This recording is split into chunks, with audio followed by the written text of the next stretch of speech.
สบายดีอาจารย์หนูชื่อนางพุทธีอินทบวรเป็นจังหวัดปีหนึ่งที่มาสาธิตเนียวก่อนหน้าต่อไปสบายดีพ่อเขียนสบายดีแม่วันนี้ดูใช่ไหมซัดหนูใช่ไหมเนียวให้เด้อเตรียมสถานที่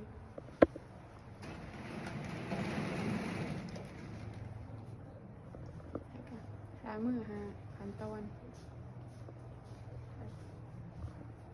ล้างเดียวเดี๋ยวก็ไปเตรียมเครื่อง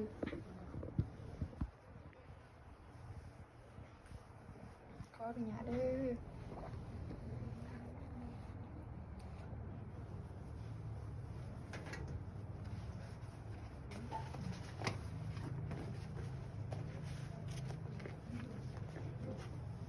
ขออนุญาตได้ไหม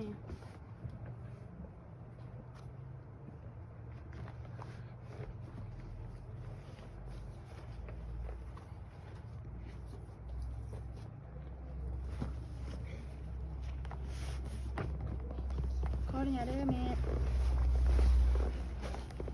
ขีดนี้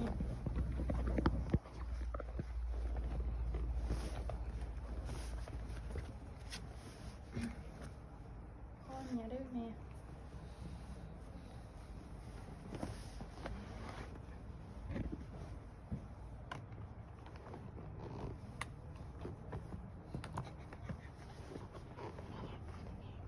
อย่าค้าหน่อย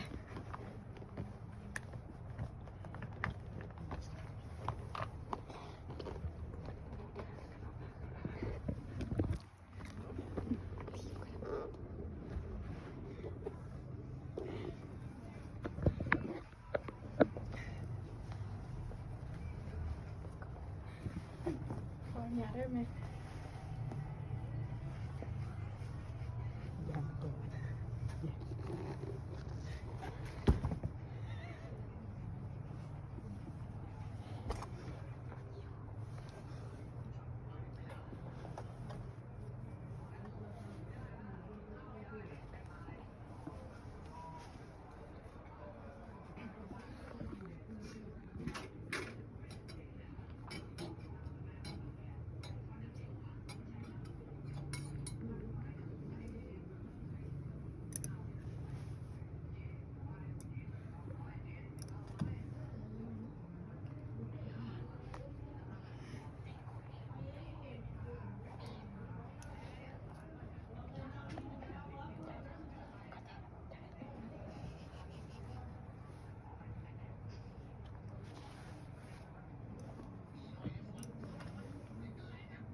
เครื่องจะเป็นเครื่องไม้เบิดแต่ห้องซาที่ว่าเป็นเครื่องไม้จะบอใส่มือจะใส่แป้งเสิร์ฟ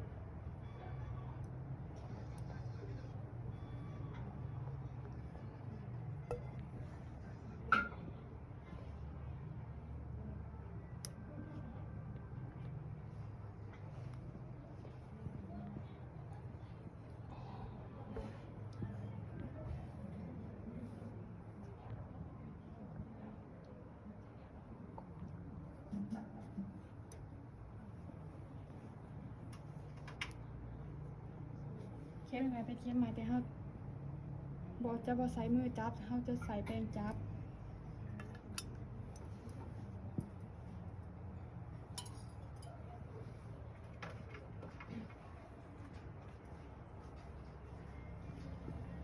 เหี่ยวกันมันจะเป็นถ้าเป็นเครื่องไม้ยัดมีทงเขาจะบ่ใส่มือจับเขาจะใส่แปรงจับ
ก่อนทำอีทน่าจะเสร็จ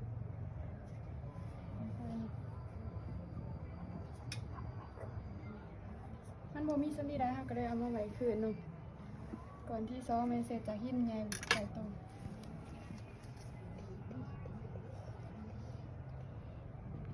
เสร็จออกเลยเนาะ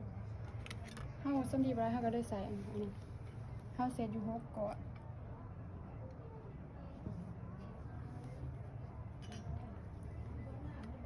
ก่อนที่4เฮาจะเซตหิ้มในไก่ตัวเนาะเฮาจะตีก่อนที่4เฮาจะเซตหิ้มในไก่ตัวเนาะเสร็จแล้วก็ทิมแต่ว่าเฮาบ่มีสำลีก่อนที่หาเฮาจะเสร็จเลยลงเสร็จลงเลยเนาะก่อนที่เขาจะเสร็จก่อนที่เขาจะหนีหูที่เขาจะหนี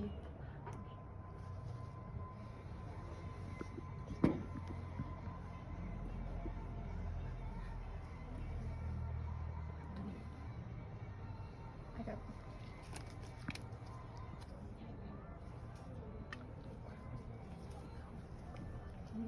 ก่อนที่จะหนีเขาจะจับเป็นแบบนี้เนาะใส่เจลรอลื่นเนียอยู่เพจยิ่งจะเนียอยู่ประมาณ10สังตี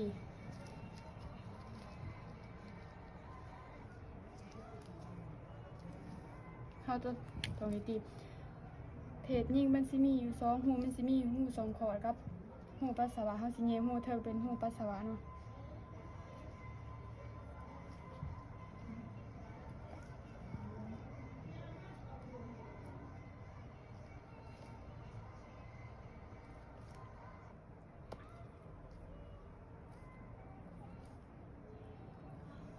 เขาจะคอยดันเข้าไปเนาะเพื่อบ่ให้มันเจ็บดันเข้าไปประมาณ3 เขือบหนึ่งด้วยว่า10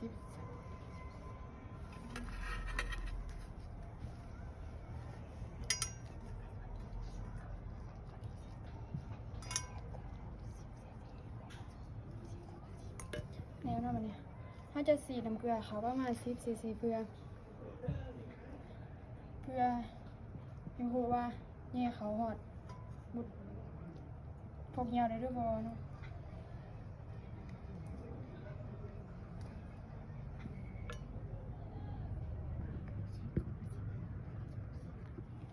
เขาจะสีเขาว่า10เขาจะสีเขา10 cc แต่เขาจะบ่สีเขาเนาะ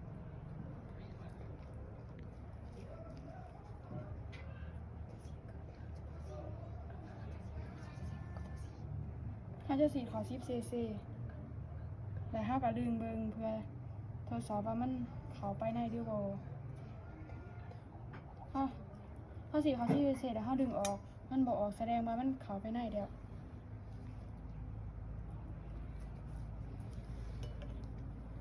เขาจะใส่ตรงนี้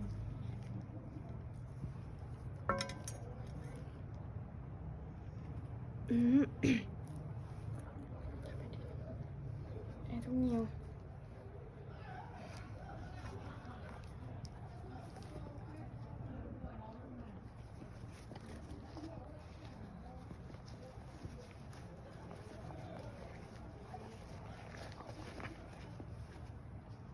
เขาจะตีสกอต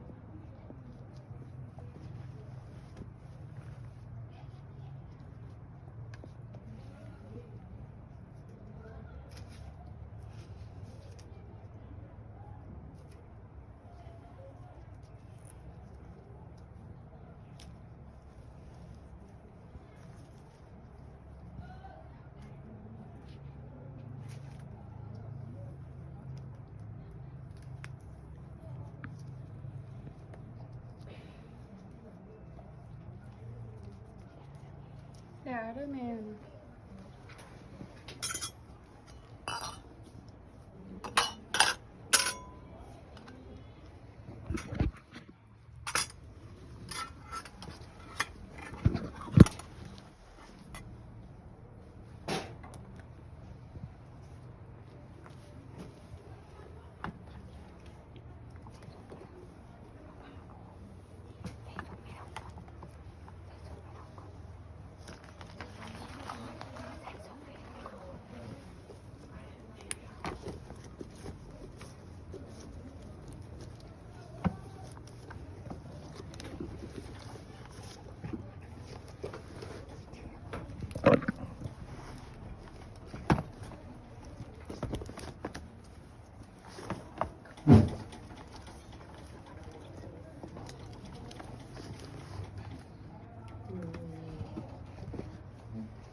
แล้วด้วยแม่ให้แม่ปวดเหี่ยวแม่บ่ต้องกันเหี่ยวให้แม่เหี่ยวให้เด้อถ้าแม่ปวดหนักให้ไปห้องน้ำให้ถือธงเหี่ยวไปน้ำให้ระวังห้ามให้แม่ถอดสายเหี่ยวเองครับเจ็บหรือเป็นหยังก็ให้เอิ้นพยาบาลที่ว่าทานหมอจะได้เฮากับไปบันทึกว่าเฮานี่แม่เหี่ยวถือคนหรือบ่คันมันเหี่ยววันที่เท่านั้นเดือนนั้นถือได้บ่จ้ะ